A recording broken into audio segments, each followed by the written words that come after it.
আপনাদেরকে আমাদের তন্ত্রমন্ত্র রিলেটেড ইউটিউব চ্যানেল আশার আলো চ্যানেলের পক্ষ থেকে জানাই সুস্বাগতম। বন্ধুরা, আশা করি আপনারা গুরু বামদেব এবং তারা মায়ের অশেষ কৃপায় ভালো আছেন।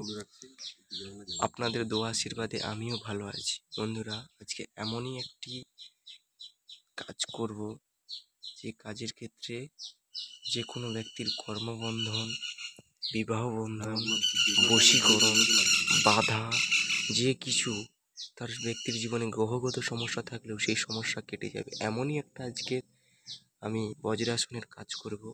এই কাজটা খুবই মারাত্মক এবং পাওয়ারফুল হতে চলেছে। আপনারা দেখেন, এই কাজটা এমনই একটা কাজ যে আসনের দ্বারা সমস্ত কিছু কেটে ফেলা যায়। এই আসনটা এমনকি দেবী দেবতাকেও সরিয়ে ফেলা যায় আসনের দ্বারা। তো দেখেন বন্ধুরা, আমাদের চ্যানেলের সাথে থাকেন। আমাদের আজকে বজ্রাসনের কাজটা আপনারা দেখতে থাকেন। আর যদি কোনো কারো পার্সোনাল কাজ থাকে, এই কাজ আমাকে দিয়ে আপনারা করাতে পারেন। ধন্যবাদ।